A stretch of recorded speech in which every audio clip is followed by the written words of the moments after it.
अहम खबर जबलपुर से, जहां 10 करोड़ की मानहानि का मामला है। शिवराज सिंह चौहान की याचिका पर फैसला सुरक्षित रखा गया है। करीब 2 घंटे बहस के बाद हाईकोर्ट ने फैसला सुरक्षित रखा है। कपिल सिब्बल ने विवेक तन्खा का पक्ष रखा। अधिवक्ता पर आरोप लगाना गलत है, यह कपिल सिब्बल का बयान सामने आया। सुनवाई के बाद राज्यसभा सांसद विवेक तन्खा की तरफ से भी इस मामले पर कहा गया, आज की सुनवाई से मैं काफी संतुष्ट हूं। विवेक तन्खा ने ये बातें कही है। शिवराज सिंह चौहान, वीडी शर्मा और भूपेंद्र सिंह ने लगाई थी याचिका। तो यह अहम खबर आपको बता रहे हैं जबलपुर से, जहां 10 करोड़ की मानहानि का ये मामला है। शिवराज सिंह चौहान की याचिका पर फैसला सुरक्षित हाईकोर्ट ने रख लिया है। करीब 2 घंटे की बहस हुई, उसके बाद फैसला सुरक्षित रखा गया। कपिल सिब्बल ने विवेक तन्खा का पक्ष रखा और अधिवक्ता पर आरोप लगाना गलत बताया कपिल सिब्बल ने। दूसरी तरफ विवेक तन्खा की बात करें तो सुनवाई के बाद राज्यसभा सांसद विवेक तन्खा कह रहे हैं कि आज की सुनवाई से मैं काफी संतुष्ट हूं। शिवराज सिंह चौहान, वीडी शर्मा और भूपेंद्र सिंह ने ये याचिका लगाई है। तो 10 करोड़ की मानहानि का ये मामला, शिवराज सिंह चौहान की याचिका पर करीब 2 घंटे बहस के बाद हाईकोर्ट ने फैसला सुरक्षित रख लिया है।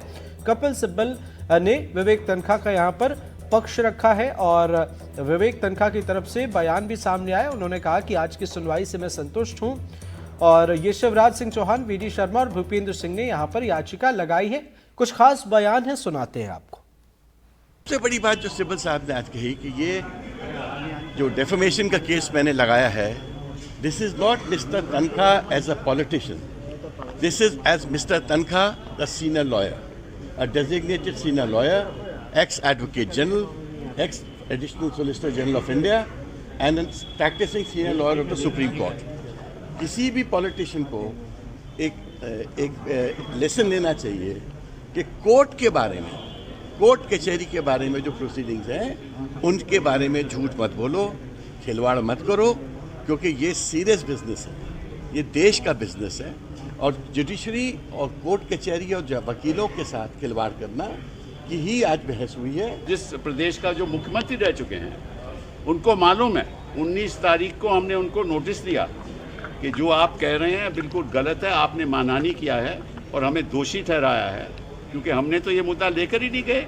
ओबीसी का मुद्दा तो हमारे पास था ही नहीं। हम तो एक ऑर्डिनेंस के खिलाफ हम पिटीशन फाइल किए थे कि आपने रोटेशन नहीं की, आपके डिलिमिटेशन नहीं की, उसके बगैर तो चुनाव हो ही नहीं सकते। केवल इतना कहा कोर्ट में 2024 में कि जो मैंने जो न्यूज़पेपर ने कहा है वो मेरे लफ्ज़ों में कोट करके नहीं कहा, यही है। तो ये तो साफ मतलब कि ऐसा है ना कि अगर पॉलिटिशियन लोग ऐसा करने लगें तो फिर तो वकीलों को इकट्ठा होकर इनका सामना करना पड़ेगा ना।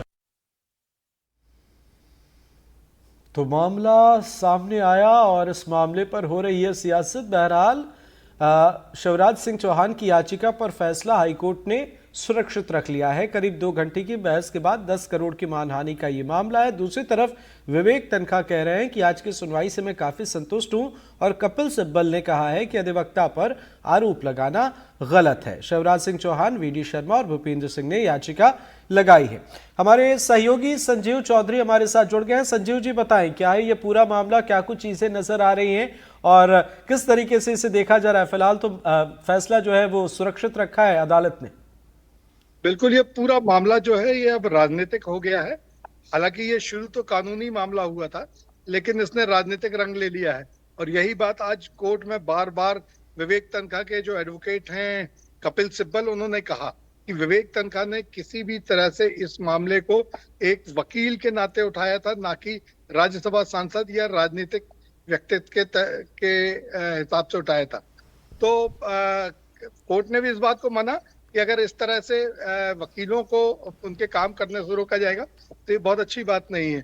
लेकिन जो मूल मामला है वो ये है कि जब पंचायत चुनाव होने थे, जब सुप्रीम कोर्ट और हाई कोर्ट के जो निर्देश थे आरक्षण, ओबीसी आरक्षण को लेके, उन मुद्दों को लेकर विवेक तन्खा ने प्रश्न उठाए थे। तब भारतीय जनता पार्टी ने इस तरह से उस बात को प्रचारित किया कि ये जो मामला है ये पूरी तरह से जो है ये कांग्रेस ओबीसी आरक्षण के खिलाफ है और वो नहीं चाहती है कि ओबीसी आरक्षण लागू किया जाए। तो इस तरह से एक प्रचारित किया गया, जिसको लेके विवेक तन्खा उसी समय से पहले उन्होंने अपनी सफाई दी कि ये मामला उन्होंने संविधान की जो पहल है उसके हिसाब से उठाया, ना कि किसी तरीके से राजनीतिक है। तो इस तरह से ये मामला था, लेकिन उसको रंग दूसरा दे दिया गया। जी बिल्कुल, आपने सही कहा। नजर बनाए रखें, अभी फैसला सुरक्षित है। देखना होगा अदालत का फैसला इस मामले पर क्या सामने आता है और उसके बाद सियासत का जो सियासी रुख है वो किस तरफ जाता है। बहुत बहुत शुक्रिया, नजर बनाए रखें आप।